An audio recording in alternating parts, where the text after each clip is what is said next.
Olá, meus irmãos, a paz do Senhor Jesus Cristo, aqui é o evangelista Jefferson Vicente, para mais uma pré-aula da nossa revista da editora Betel. A nossa lição de hoje é a lição de número 11, está terminando o trimestre, cujo título é Não cobiçarás o que é de teu próximo, cultivando um espírito de contentamento e gratidão pelo que temos.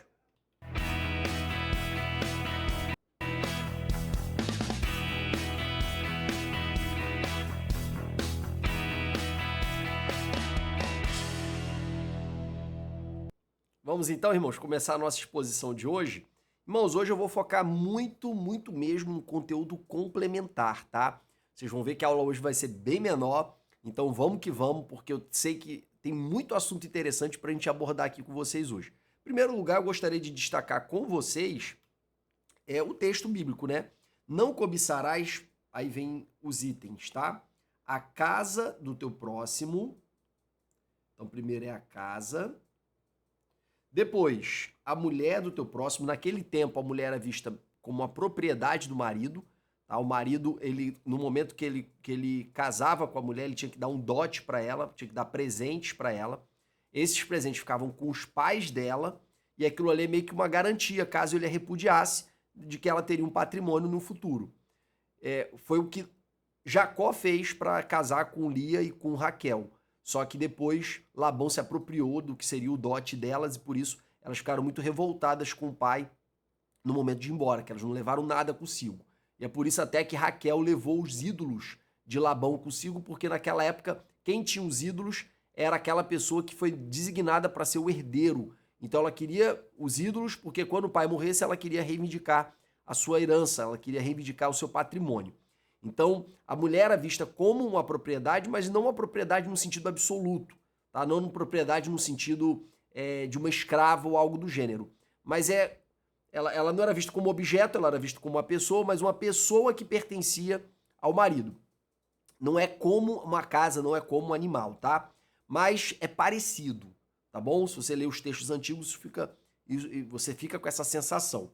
E o fato da mulher ser considerada como um bem do seu marido faz com que a cobiça em relação à mulher casada fosse uma cobiça em relação a um bem de um homem, beleza? Então não é para cobiçar a casa, não é para cobiçar a mulher, não é para cobiçar o servo, ou seja, os empregados, não é para cobiçar a serva, o boi, o jumento ou qualquer coisa do próximo. Então, a ordem aqui é não cobiçarás nada que seja dos outros. Não deseje nada do que é dos outros. Nós vamos desenvolver bem esse tema aqui hoje. Eu acredito que nós vamos atender aqui de maneira muito satisfatória, diferenciando também a cobiça da inveja, diferenciando a cobiça, por exemplo, da gula. A gula é o desejo e a cobiça é um desejo, mas são desejos diferentes. Vou mostrar para vocês também que existe uma diferença entre a cobiça e o mero desejo. O mero desejo, ele antecede o pecado, a cobiça ela já é um pecado. Então vamos fazer todas essas pequenas distinções para você não ficar confuso no momento de explicar para a sua classe. Vamos também, além de dar esse conteúdo complementar, agradecer os nossos patrocinadores, a todos os irmãos que apoiam o canal, seja no YouTube, seja no Apoia-se. Agradeço de coração a vocês. Eu confesso que de cada 5 vezes que eu vou gravar vídeo, 3 ou 4 eu venho com o coração queimando, porque eu amo fazer essa obra, eu creio que esse é o meu chamado. Mas existe sempre aquela vez que a gente acabou tendo que se comprometer com outras responsabilidades, com outras tarefas, e aí a gente acaba olhando para a aula da IBD e fala, nossa, como eu não queria gravar essa semana. Mas aí a gente lembra dos patrocinadores, a gente lembra das pessoas que investem no canal e a gente sabe que não pode deixá-los na mão. Então é uma motivação a mais. Não é a principal, mas com certeza, irmãos, é uma motivação a mais, tá bom? E, claro, para os nossos apoiadores, a gente deixa disponível os slides das aulas, tanto em Word quanto em PDF. Então você pode estar acessando pelo link que fica disponível somente para os apoiadores, tanto no YouTube quanto no Apoia-se. Também quero ressaltar uma questão que gerou bastante comentário no último vídeo, que é em relação à minha posição política. Acabou que sem querer eu falei que era de esquerda, irmãos, mas quem me acompanha principalmente há algum tempo sabe dos meus posicionamentos políticos. Eu sou claramente à direita, já dei palestras sobre marxismo cultural, combato veementemente teses que predominam no campo da esquerda, que são teses relacionadas a aborto, teses relacionadas à reconfiguração da família, todas essas questões, eu acredito que quem me acompanha há um tempo sabe que eu tenho um posicionamento muito claro. Disse também no vídeo que votei no ex-presidente Bolsonaro em 2018, votei também agora em 2022. Então, quando eu falei que era de esquerda, falei sem querer. Mas foi muito útil, irmãos, porque várias pessoas tiveram a oportunidade também de manifestar um descontentamento pelo meu posicionamento político, caso eu fosse de esquerda, o que não é o caso. Falei ali sem querer, certo? E o que eu acho muito ruim, tá? Não o fato de você discordar de alguém que é de esquerda. Isso aí é algo salutar. E eu, inclusive, discordo em vários pontos. Mas tem pessoas que acabam rejeitando alguém só por causa do posicionamento político dele. Então, às vezes, você concorda com essa pessoa e 99% crê em Jesus, crê na ressurreição dos mortos, crê no batismo do Espírito Santo, crê no Consolador que habita em nós, crê no céu, crê no Deus Pai. A gente tem tantas coisas em comum com alguns irmãos que são de esquerda, mas por causa do posicionamento político deles, a gente se deixa levar por um divisionismo que não tem nada a ver com a natureza da nossa fé. É um divisionismo político, mas um divisionismo que não tem nada a ver com a nossa fé. Então, queridos, não vamos se deixar levar por isso, irmãos. Às vezes a pessoa é de esquerda não porque ela defende o aborto, não porque ela defende a reconfiguração da família, novos modelos de família contrários ao padrão estabelecido por Deus, não porque ela defende tudo aquilo que a gente discorda. Às vezes ela discorda também, mas ela é de esquerda, eventualmente, ela vota no atual presidente, no partido dele, eventualmente porque ela era do interior e não tinha luz, e de repente um programa do primeiro ou do segundo mandato do atual presidente levou luz para casa dela, às vezes ela passava necessidade muito grande, ela foi muito beneficiada pelo Bolsa Família quando foi implementado. Então, às vezes, as pessoas acabam gerando um apego sentimental por um determinado candidato, por um determinado partido, que quem está de fora não é capaz de julgar. É óbvio que se eu puder convencer essa pessoa a mudar de ideia, eu vou tentar convencê-la, porque se eu voto no partido diferente é porque eu acredito que o melhor para o Brasil está nas teses do partido diferente. Discordar e tentar convencer não é problema nenhum. O problema é eu rejeitar alguém achando que ela adere a tudo aquilo que eu discordo só porque ela vota num segmento político que eu não voto. Esse é o problema. Então, irmãos, a gente tem que ser crítico com a esquerda, a gente tem que ser crítico com a direita. Nós não podemos perder duas coisas. A primeira é a nossa capacidade de pensar com autonomia, que é justamente a raiz do pensamento protestante. Lutero, no momento que ele estava diante da dieta de Worms, que ele foi instado a se arrepender, a se retratar de todas as suas teses, ele falou, se não me convencerem pelas escrituras e pela minha consciência, eu não me retratarei. Então, um dos elementos centrais da reforma protestante é justamente a fidelidade à própria consciência. Então, queridos, nós temos sim que ter um posicionamento político, nós temos sim que ter um engajamento político no sentido de tentar melhorar a nossa sociedade, mas sempre de maneira crítica, sempre mantendo a nossa independência intelectual, nunca aderindo acriticamente a nenhum segmento político. Em segundo lugar, nós não podemos perder a nossa vocação profética. Nós precisamos ter autonomia para criticar qualquer político. A missão, tanto dos servos de Deus, tanto no Antigo quanto no Novo Testamento, é se opor a toda força política que não esteja de acordo com os princípios da palavra de Deus. Então, meus irmãos, precisamos ter essas duas salvaguardas, tá? Tanto a nossa autonomia intelectual, como também a nossa vocação profética. Nós não podemos perder isso. Então, às vezes, mesmo aderindo a um segmento político, seja de direita, seja de esquerda, nós precisamos ser críticos a ele.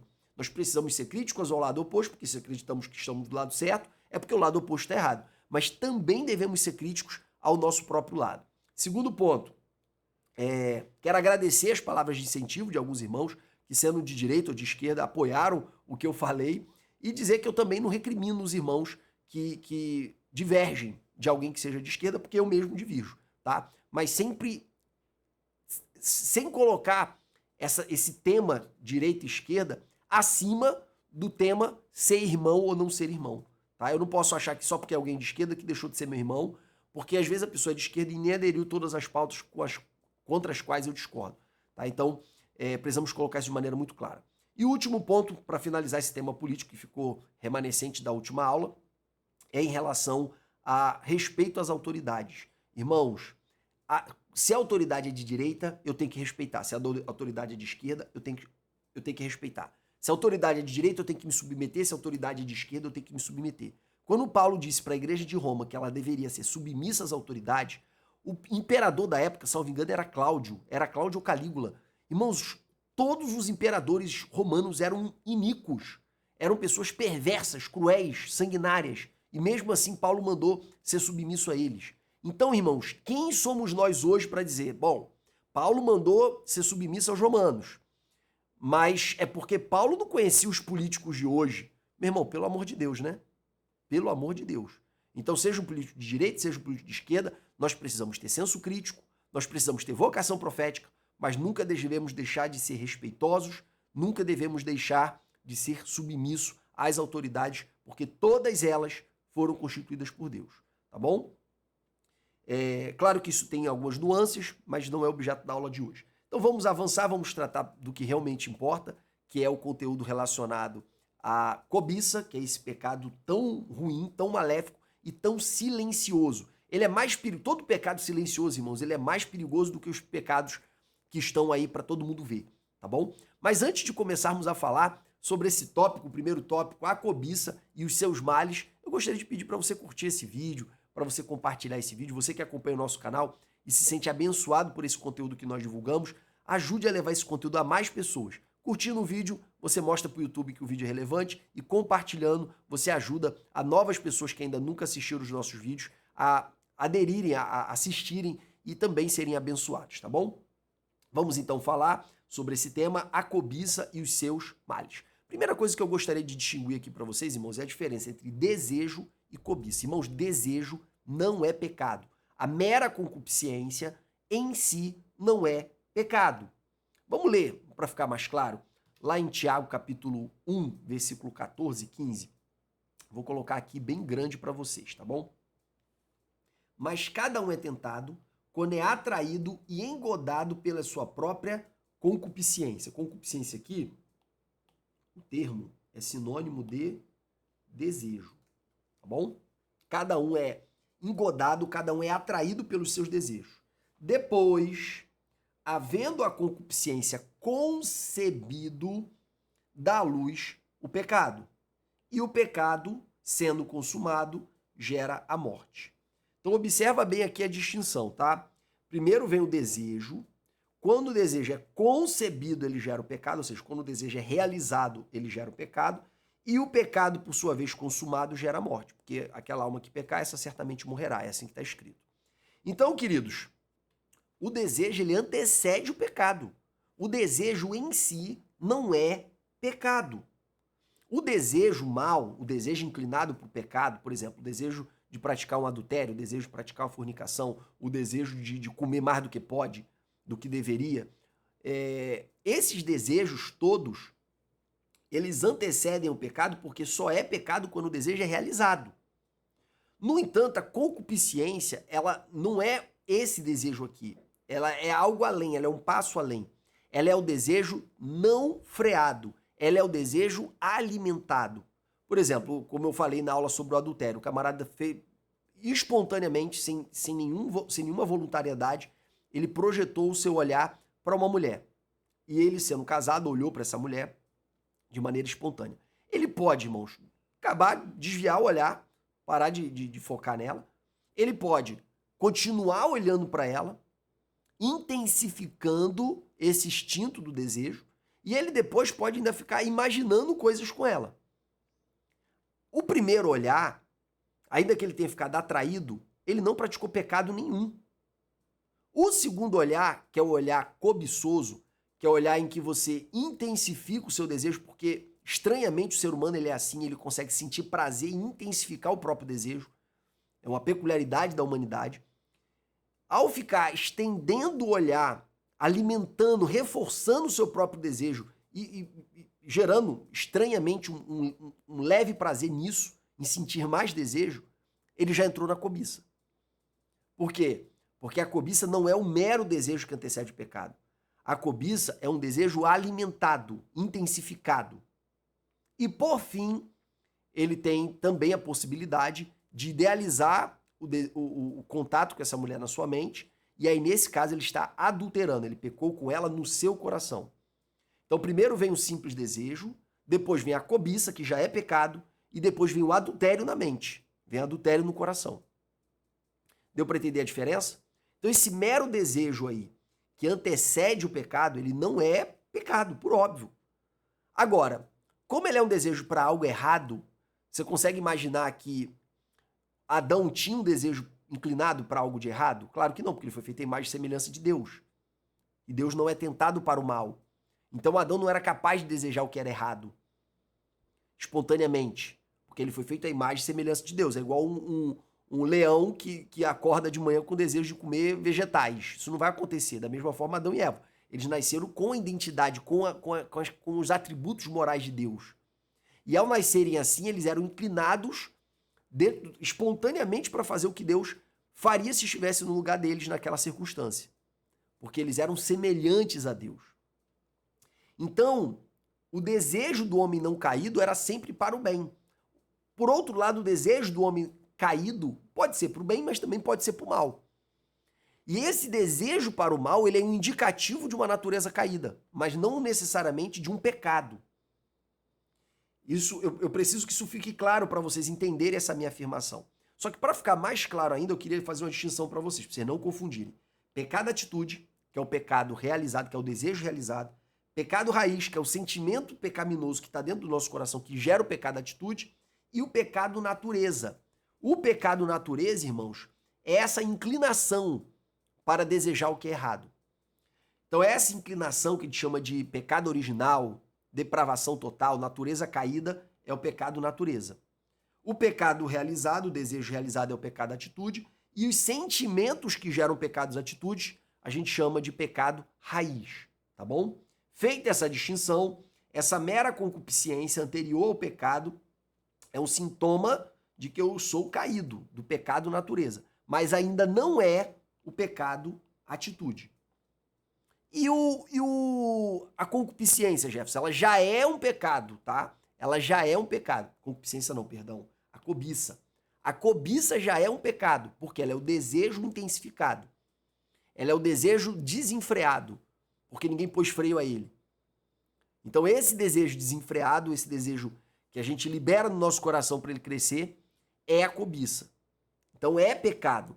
Só que a gente chama de pecado raiz, porque é um pecado que acontece no coração e que depois, se continuar crescendo, vai acabar gerando atitude, conforme nós vamos ver nos exemplos aqui abaixo. Tá bom? Outra coisa, diferença entre cobiça e inveja. Na cobiça, eu quero o que é do outro. O outro tem um carro, eu quero o carro dele. Na inveja, eu não consigo me alegrar com a alegria do outro. E às vezes, para arrefecer a minha inveja, eu tento comprar algo igual ou melhor. Por exemplo, um cunhado, vamos falar do cunhado, né? O cunhado. O cunhado acabou de comprar um carro novo, tá todo feliz com o carro dele, tá lavando lá todo dia. Todo dia ele tá lavando, passando um paninho no carro, passando uma flanela, né? Para deixar o carrinho brilhando. Aí o outro cunhado que não tem carro olha aquilo e fala: besteira, muito fresco, só gosta de aparecer. Olha isso, tá lavando o carro todo dia ele quer botar o carro para rua, para todo mundo ver que ele tem carro. E aí, o que é isso, irmãos? É a cobiça? Não, isso é inveja. A alegria do outro me irrita. Eu não consigo me alegrar com os que se alegram. Isso é inveja. Chega um ponto que a inveja cresce tanto que além de eu não conseguir me alegrar com ele, a alegria dele me irrita. Chega às vezes um ponto que a inveja cresce tanto que a alegria dele não somente me irrita, mas faz eu querer o mal dele. Chega um ponto que a inveja cresce tanto que ela não apenas me irrita, não apenas faz com que eu deseje o mal dele, como eu também produzo esse mal, como Caim que matou Abel. Então, às vezes, a inveja vai crescendo, crescendo, crescendo, até se tornar algo tenebroso, como aconteceu no caso de Caim e Abel. E a cobiça? A cobiça, eu quero o que ele tem. Alegria, não é só a alegria dele me incomodar, tá? Porque às vezes eu posso tentar arrefecer a minha inveja comprando algo igual. Aí, nesse caso, eu estou comprando por inveja. Mas às vezes eu quero o que ele tem, eu quero aquele carro. Eu não quero ter um carro, eu quero o carro dele. E aí o que eu faço? Ou tento comprar o dele, ou tento comprar um idêntico, porque eu quero o dele. Tá bom? Deu para entender a inveja e cobiça? Outra coisa, gula e cobiça. Gula, você sabe que é pecado. Só que o que é a gula e o que é a cobiça? Primeiro, existe o desejo de continuar comendo mesmo depois de satisfeito. Esse desejo em si é aquela concupiscência, não é pecado. E a gula, você não quer algo que é do outro, tá? Você não está desejando algo que é do outro, você só quer mais. O desejar mais, mesmo não podendo, é o pecado da gula. Agora, desejar o que é do outro é a cobiça. Então, deu para entender o que é a cobiça? Deu para entender a diferença entre a cobiça e o mero desejo? Então, a cobiça é um tipo de desejo, só que é um desejo de ter o que o outro tem. Show de bola? Perigos da cobiça. Irmãos, quais são os perigos da cobiça? Por que é um pecado que Deus tenta frear diretamente na raiz? A cobiça, irmãos, é um pecado que Deus tenta frear diretamente na raiz, porque conforme o próprio Jesus disse, do coração do homem procede todos os males. Procede todos os maus pensamentos, os adultérios, prostituições, homicídios, furtos, avareza, maldade. E a cobiça é um desses tipos de pecado raiz, tá? Que geram outros pecados. Às vezes, por exemplo, para ter o que o outro tem, a pessoa começa a roubar. Para ter o que o outro tem, a pessoa começa a dar golpe. Para ter o que o outro tem, a pessoa começa a atropelar todo mundo no trabalho, porque ela quer crescer na carreira, porque ela quer ter dinheiro, porque ela quer viajar para ir nos lugares que o outro foi.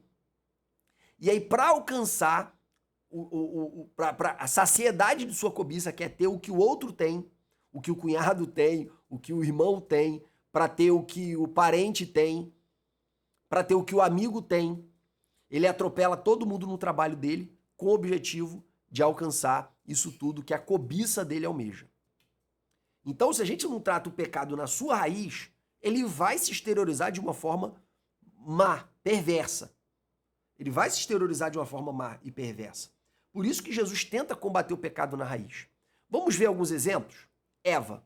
A Bíblia diz que primeiro ela olhou para o fruto, é a concupiscência dos olhos. Tá? Ela viu que o fruto era agradável ao paladar. Só que além de ser agradável ao paladar, era bom para dar entendimento. E por que ela queria entendimento? Porque ela queria ser como Deus. Aí entra o orgulho, né? A comparação. Então, o desejo, o fato dela ter olhado para o fruto, desejado o fruto, foi o princípio de todas as coisas. Ali começou, claro, teve um orgulho antes, que o orgulho é essencialmente comparativo, mas eu não quero entrar nesse mérito, ela queria ser como Deus, mas ela queria, então tem a cobiça. E o como Deus é por causa do orgulho. Temos o caso de Acã, que antes de pegar o que era anátema, ele desejou, ele cobiçou o que era o anátema. Então, primeiro ele cobiçou, depois ele pegou o que não poderia pegar, aí veio a maldição de Deus e isso acabou gerando depois a revelação de que ele pecou e a morte dele. Temos também o caso de Davi e Betseba. Davi viu Betseba, a cobiçou, e ali foi o princípio de todos os outros pecados. Ele primeiro adulterou com ela, depois tentou ocultar, não conseguiu, depois mandou Urias para o campo de batalha para ele ser morto. Então tudo começou ali com a cobiça. Temos o caso também de Amon e Tamar, um caso tristíssimo, o meio-irmão violentar a meia-irmã, e ele praticou isso, e ele estava adoecendo por causa do desejo que ele estava por ela, por causa da cobiça que ele tinha por ela.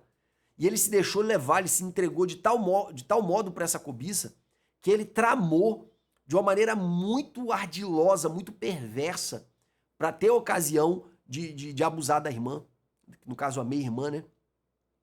Então, queridos, nós vemos como que a cobiça desenfreada, ela vai gerar atitudes muito perversas mais na frente.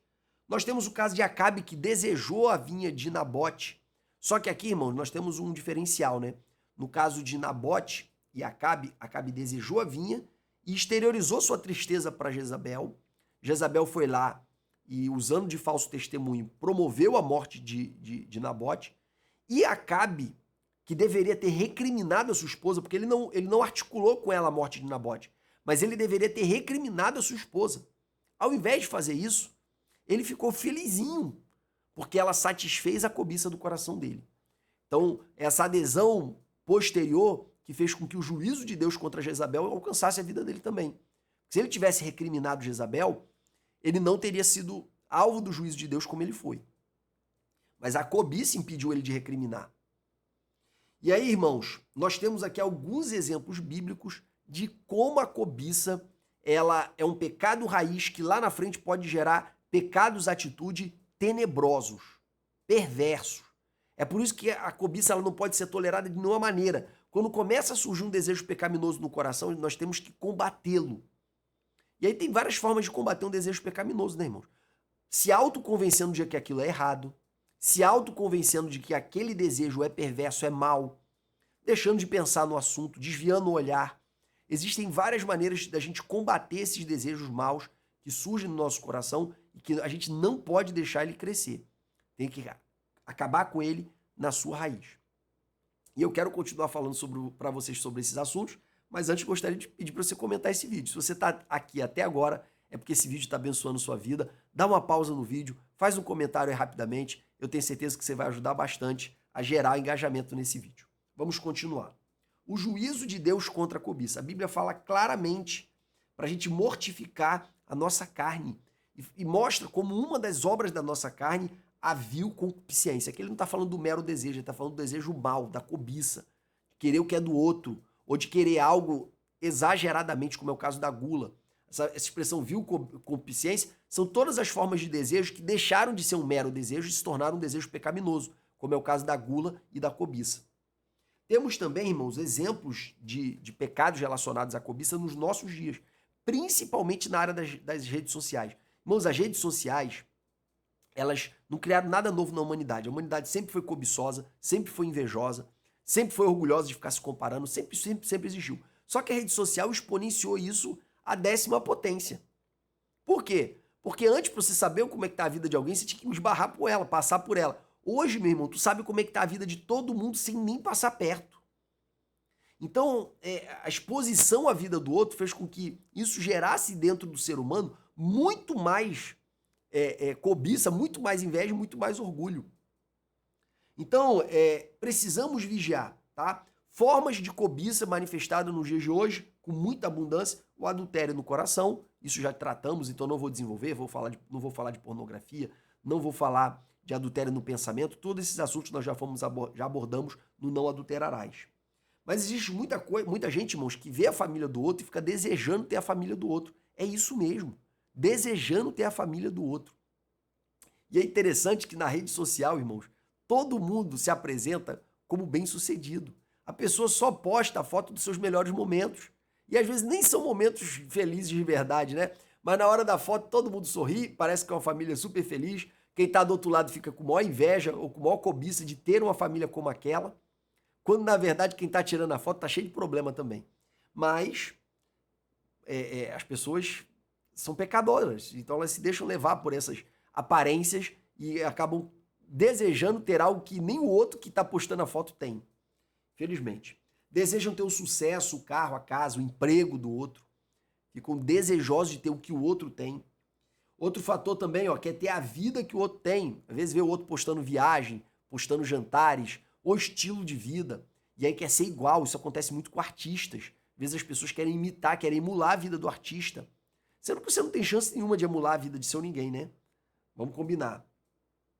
Na igreja, desejo de ter o cargo do outro. Irmão, tem gente que fica almejando ter o cargo que o outro tem. Ter o cargo de direção do departamento, a regência, a direção da igreja, a presidência da igreja. Ele quer ter o que o outro tem para ele, dentro da obra do Senhor. Isso acontece. E aí, qual é o resultado, irmãos? Além do pecado, nós temos alguns efeitos colaterais. Um deles é o endividamento. Muita gente endividada porque quer comprar o carro que o outro tem, quer comprar igual, e fica endividado porque não pode pagar. O outro pode pagar, você não. Claro que isso também pode decorrer da inveja, para arrefecer o próprio sentimento de frustração pela alegria do outro. Pode decorrer do orgulho, para querer aparecer. Mas um grande fator de endividamento é a cobiça. Quando eu prego sobre endividamento, eu busco tratar a raiz do endividamento. E as 3 principais são essas. Pode acreditar, orgulho, inveja e cobiça. A cobiça, sem dúvida alguma, é um dos 3 grandes vilões para gerar endividamento. A pessoa quer ter o que o outro tem. Então vê o outro viajando, quer viajar também. Vê o outro comprando um apartamento, comprando uma casa, quer comprar também. Só que você tem as condições do outro. Outra coisa, você sabe se o outro tem condições? Que pode ser que o outro está comprando e nem tem condições lá na frente, vai ter que devolver. Mas, por causa do pecado que habita em nós, às vezes a gente se deixa levar por esses sentimentos. E ver o outro passeando, quer passear sem ter condições de passear. Irmãos, cuidado com a cobiça. Se você está endividado, muito provavelmente você está incorrendo em algum desses pecados aqui. Pode ser outros, tá? Tem outros pecados que podem gerar endividamento, mas normalmente, porque a Bíblia diz, a ninguém devais senão amor fraternal. Quem está em dívida está em pecado. Quem está devendo cartão de crédito aí, você está em pecado. Quem está no cheque especial, você está em pecado. Quem está devendo suas contas aí de luz, água, essas coisas, não está pagando, está no gato, você está em pecado. A gente precisa chamar as coisas pelo nome. Endividamento, se a Bíblia fala ninguém devais, quem está devendo está no pecado. E provavelmente você nunca vai sair do pecado, normalmente o endividado, mas você empresta dinheiro para ele, ele continua mais endividado. Por qué? Porque ele não é tratado à raiz. Não adianta pagar a fatura do cartão dele, ele vai continuar endividado. Claro que eu não estou falando de situações excepcionais, estou falando quando tem raiz de pecado. Se não tratar da raiz, por exemplo, no caso da cobiça, se não tratar da cobiça, a pessoa vai continuar endividada.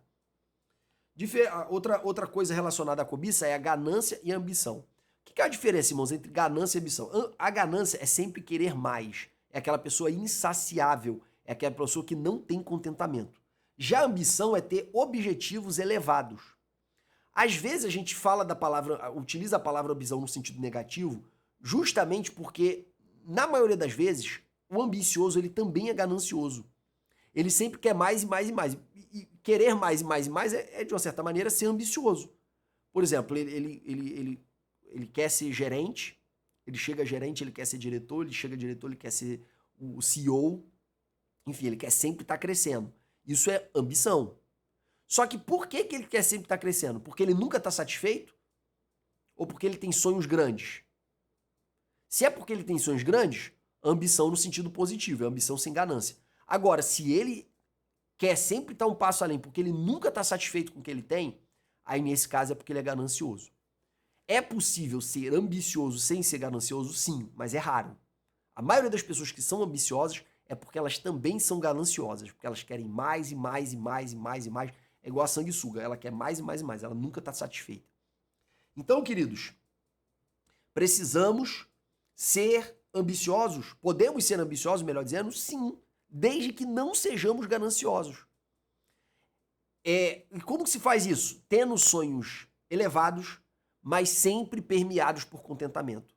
É sempre, sempre, sempre estar contente com o que já alcançou e sem que isso esgote as tuas aspirações de ir mais além.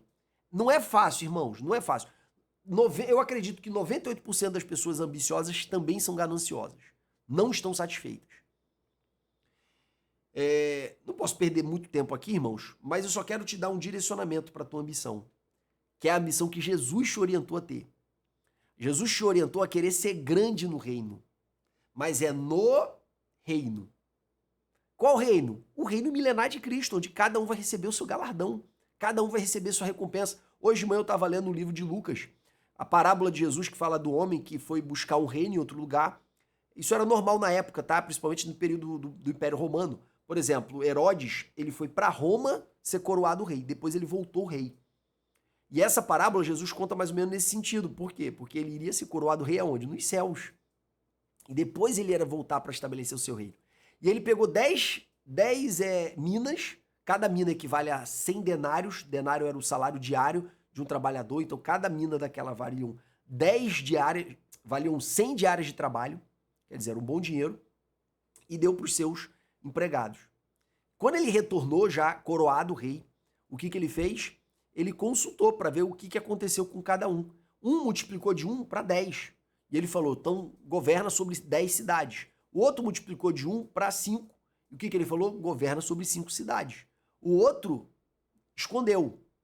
E aí ele tomou o que tinha 1 e deu para o que tinha 10. Porque até quem não tem, lhe será tomado. O que tem muito, será acrescentado. O que não tem, até o que tem, lhe será tomado. Porque Jesus não gosta de cima do muro, irmãos. Ou é ou não é. Tá bom? Então aquele que multiplicou de uma mina para 10 minas, multiplicou por 10, recebeu 10 cidades. Isso vai acontecer no reino, irmãos, quando Jesus voltar. A autoridade que a gente vai exercer aqui na terra vai ser diretamente proporcional à fidelidade que a gente tem hoje naquilo que ele entregou nas nossas mãos. Às vezes ele entrega pra gente uma regência e a gente quer fazer de qualquer maneira. Às vezes ele entrega a gente a liderança de um departamento e a gente só quer cumprir tabela. Ah, porque o pastor não tinha outra pessoa para colocar? Irmãos, tudo que vier à tua mão, fazer conforme as tuas forças, porque pro lugar onde tu vais não tem obra, não tem realizações. A tua oportunidade de multiplicar é agora. E às vezes, irmãos, falta a motivação. E qual é a motivação que a gente tem que buscar? Uma que sempre tem que estar no nosso coração, a ambição de ser grande no reino. O próprio Jesus falou, juntem tesouro nos céus. Irmãos, ele é guardado no céu porque lá é o nosso banco, mas esse tesouro vai vir para a terra no formato de galardão. Jesus quer que a gente seja rico, que a gente seja ambicioso, que a gente seja grande no reino.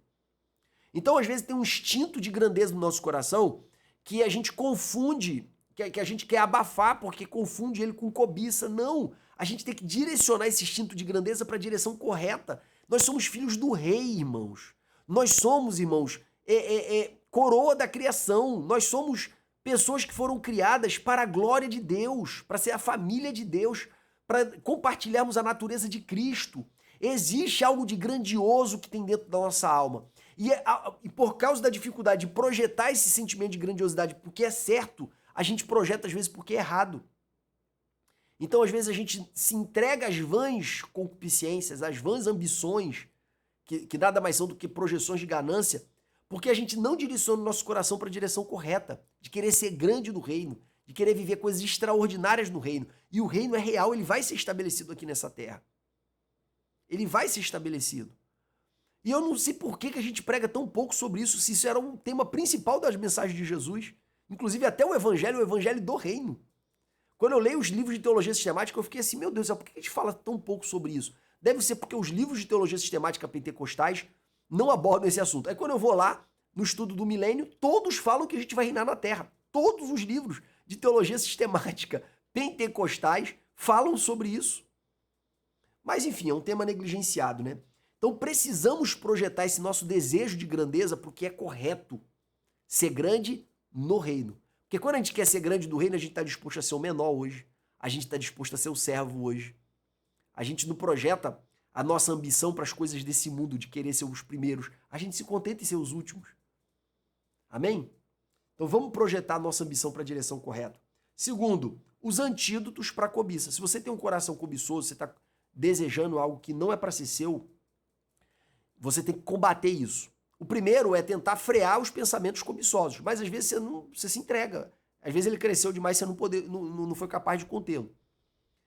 E aí eu tenho algumas dicas para vocês, de alguns antídotos para curar a ambição, ou melhor dizendo, a cobiça do seu coração. O primeiro é saber valorizar o que você já tem.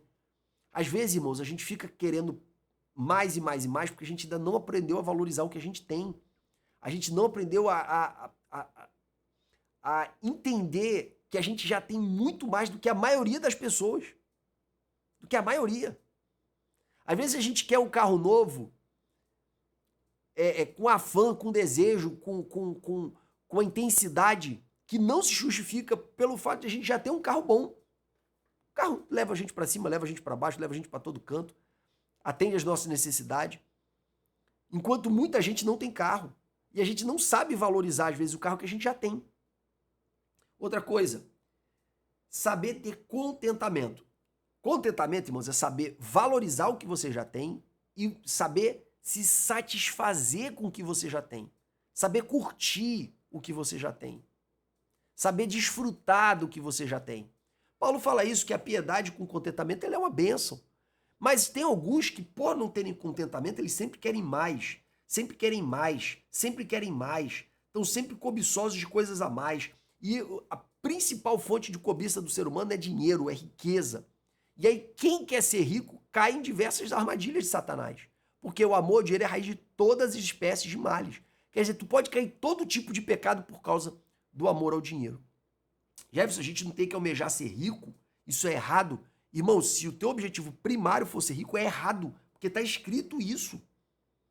Hoje em dia a gente tem um monte de pregador coach que vive falando que você tem que ser ambicioso, que você tem que querer ser rico. É o objetivo primário ser rico? Se é, meu irmão, você está vulnerável a diversos tipos de tentações. É isso que está na palavra de Deus. Agora, não, eu quero ser rico com objetivo secundário. Eu quero que o dinheiro seja um meio para eu promover a obra missionária. Eu quero que o dinheiro seja um meio para eu dar um conforto melhor para minha família e depois desse conforto também investir em outras pessoas. Aí sim, aí o dinheiro é um meio, tá? O seu objetivo. Agora, se o seu objetivo é ser rico, para desfrutar, para viajar, para aproveitar, eu preciso de dinheiro para isso. Se o seu objetivo é a riqueza como um fim imediato, aí, meu amigo, você vai ficar vulnerável a cair em golpe, a cair em pirâmide, você vai ficar vulnerável a cair em todo tipo de conto do vigário. Por quê? Porque você vai ser um alvo fácil. Você vai ser um alvo, sem falar em pecados, de pegar dinheiro que você não pode, que não é seu, de receber propina.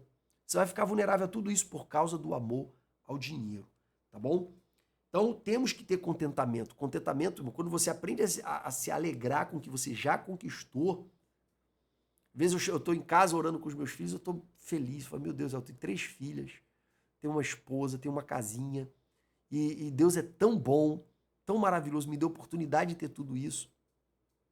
Isso faz, irmãos, com que o nosso coração fique blindado de ficar almejando outras coisas a mais. Outra, gratidão. Não é somente a satisfação pelo que você já conquistou, mas a certeza de que isso só veio para tua mão por uma dádiva.